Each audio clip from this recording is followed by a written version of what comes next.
சீராக்க ஞானம் அதிகாரம் 45. மோசே யாக்கோபின் வழிமரபிலிருந்து இறைப்பற்றுள்ள ஒரு மனிதரை கடவுள் தோற்றுவித்தார். அம்மனிதர் எல்லா உயிரினங்களின் பார்வையிலும் தயவு பெற்றவர். கடவுளுக்கும் மனிதருக்கும் அன்புக்குரியவரானார். அவரது நினைவு போற்றுதற்குரியது. அவரே மோசே. கடவுள் தூய தூதர்களுக்கு இணையான மாட்சியை அவருக்கு வழங்கினார்.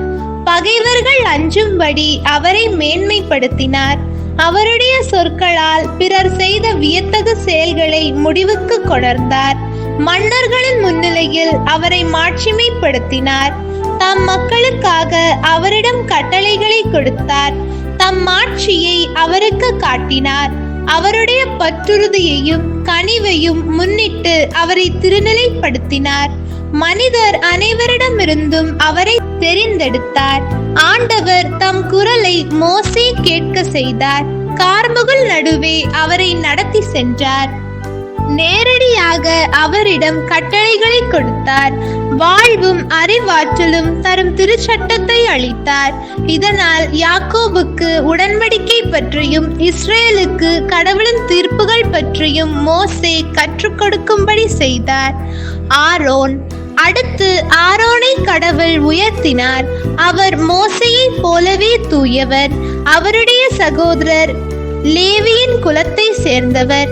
அவருடன் என்றும் உள்ள உடன்படிக்கை செய்தார். மக்களுக்கு பணி செய்ய குருத்துவத்தை அவருக்கு வழங்கினார். எழில்மிகு அணிகலன்களால் அவரை அழகுபடுத்தினார். மாட்சியின் ஆடையை அவருக்கு அணிவித்தார். மேன்மையின் நிறைவால் அவரை உடுத்தினார். குறுங்கால் சட்டை, நீண்ட ஆடை, எப்போது ஆகிய அதிகாரத்தின் அடையாளங்களால் அவருக்கு வலிமையூட்டினார். அவருடைய ஆடையின் விளிம்பை சுற்றி அணிகலன்களும் பொன்மணிகளும் பொருத்தப்பட்டிருந்தன. இதனால் அவர் நடந்து செல்கையில் அவை ஒலி எழுப்பும். தம் மக்களின் பிள்ளைகளுக்கு நினைவூட்டும்படி கோவலில் அவற்றின் ஒலி கேட்கும். பூத்தையல் வேலைப்பாடு உடைய பொன், நீலம், கருஞ்சிவப்பு நிறங்கள் கொண்ட திருவுடையை அவருக்கு கொடுத்தார். உண்மையை அறிவிக்க கூடிய மார்பு பட்டை அதில் இருந்தது. கைவினைஞரின் வேலைப்பாடாகிய சிவப்பு ஆடையால் அவரை போர்த்தினார். அந்த ஆடையில் பொற்கொல்லரின் வேலைப்பாடாகிய பொன் தகட்டு பின்னணியில் விலை உயர்ந்த கற்கள் முத்திரை போல பதிக்கப்பட்டிருந்தன. இஸ்ரேலின் குலங்களினிடையே எண்ணிக்கையின் நினைவாக எழுத்துக்கள் பொறிக்கப்பட்டிருந்தன. தலைப்பாகை மீது பொன்முடி இருந்தது. தூய்மையின் முத்திரை அதில் பொறிக்கப்பட்டிருந்தது. அது பெருமைக்குரிய மதிப்புடையது. சிறந்த வேலைப்பாடு கொண்டது. கண்களுக்கு இனிமையானது. பெரிதும் அணி செய்யப்பட்டது. இவற்றை போன்று அழகானவை அவருக்கு முன் இருந்ததில்லை.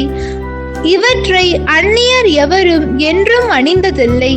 அவருடைய மைந்தரும் வழிமரபினரும் மட்டுமே என்றும் அணிந்திருந்தார்கள்.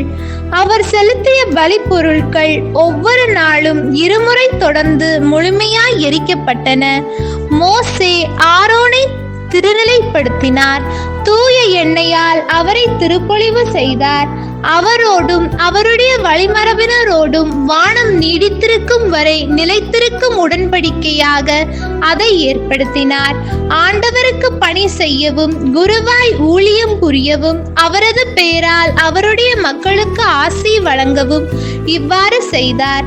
ஆண்டவருக்கு பலி செலுத்தவும் தூபத்தையும் நறுமண பலியையும் நினைவு பலியாய் ஒப்பு கொடுக்கவும் அவருடைய மக்களுக்காக பாவ கழுவாய் செய்யவும் வாழ்வோர் அனைவரிடமிருந்தும் அவரை தெரிந்தெடுத்தார்.